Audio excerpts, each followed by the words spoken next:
আদম আলাইহিস সালাম। এর আগে পৃথিবীতে কি ছিল? ভাবুন তো, এই পৃথিবীতে যখন কোনো মানুষ ছিল না, ছিল না কোনো শহর, কোনো গ্রাম, কোনো ভাষা, কোনো ইতিহাস।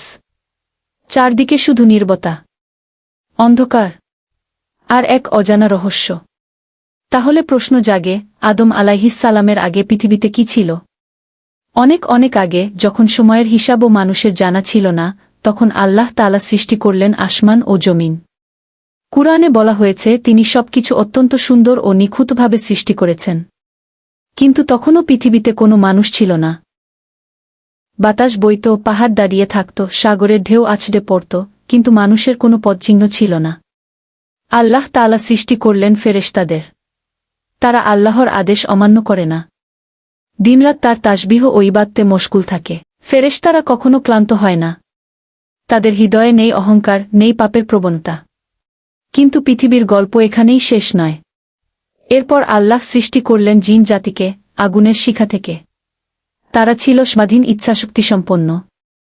ভালো কাজও করতে পারত, আবার মন্দ কাজও।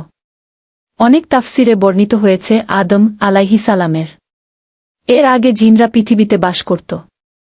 প্রথমে তারা ইবাদত করত, কিন্তু ধীরে ধীরে অনেক জিন অবাধ্য হয়ে পড়ে। পৃথিবীতে শুরু হয় অত্যাচার, হিংসা ও রক্তপাত। ভাবুন, এক পৃথিবী যেখানে শক্তিশালী জিনেরা নিজেদের ক্ষমতা নিয়ে গর্ব করছে, দুর্বলদের উপর অত্যাচার করছে, চারদিকে অশান্তি ছড়িয়ে পড়েছে। তখন আল্লাহর নির্দেশে ফেরেশতারা অবাধ্য জিনদের শাস্তি দেয়া। পৃথিবী আবার শান্ত হয়ে যায়। এরপর এক মহান মুহূর্ত এল। আল্লাহ তাআলা ফেরেশতাদের বললেন, আমি পৃথিবীতে একজন প্রতিনিধি খলিফা সৃষ্টি করতে যাচ্ছি গু। ফেরেশতারা বিস্মিত হয়ে বললেন, হে আমাদের রব, আপনি কি এমন কাউকে সৃষ্টি করবেন যে পৃথিবীতে অশান্তি সৃষ্টি করবে এবং রক্তপাত করবে? অথচ আমরা তো আপনার প্রশংসা ও পবিত্রতা বর্ণনা করছি গু।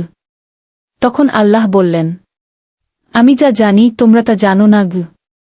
এই উত্তরেই লুকিয়ে ছিল মানবজাতির ভবিষ্যৎ, জ্ঞান, নবুয়াত এবং আল্লাহর রহস্যময় পরিকল্পনা। আল্লাহ তাআলা পৃথিবীর বিভিন্ন স্থান থেকে মাটি সংগ্রহ করলেন। সেই মাটি দিয়ে গড়ে তুললেন প্রথম মানুষ, আদম আলাইহিস সালাম। তারপর আল্লাহ তার মধ্যে রূহ ফুঁকে দিলেন। মুহূর্তেই নিথর দেহ জীবন্ত হয়ে উঠল। এটাই ছিল পৃথিবীর ইতিহাসের সবচেয়ে বিস্ময়কর মুহূর্ত। প্রথম মানুষ চোখ খুললেন। তিনি দেখলেন এক নতুন জগৎ, আকাশ, জমিন, পাহাড়, নদী, বৃক্ষরাজি। আল্লাহ আদম আলাইহিস সালাম কে সব বস্তুর নাম শিক্ষা দিলেন। এরপর ফেরেশতাদের সামনে সেই জ্ঞান উপস্থাপন করলেন। ফেরেশতারা স্বীকার করলেন, আপনি পবিত্র। আপনি যা শিক্ষা দিয়েছেন আমরা তা ছাড়া কিছুই জানি না গি। তখন আদম আলাইহিস সালাম তাদের নামগুলো বলে দিলেন। এভাবেই আল্লাহ প্রমাণ করলেন জ্ঞান মানুষের সবচেয়ে বড় মর্যাদা। এরপর আল্লাহ ফেরেশতাদের আদেশ দিলেন, আদম আলাইহিস সালাম কে সম্মানসূচক সিজদা করো। সবাই সিজদা করল, কিন্তু একজন করল না, ইবলিস। ইবলিস বলল, আমি তার চেয়ে শ্রেষ্ঠ। আমাকে আগুন থেকে সৃষ্টি করা হয়েছে আর তাকে সৃষ্টি করা হয়েছে মাটি থেকে গি। অহংকার তাকে অন্ধ করে দিল। সে আল্লাহর আদেশ অমান্য করল।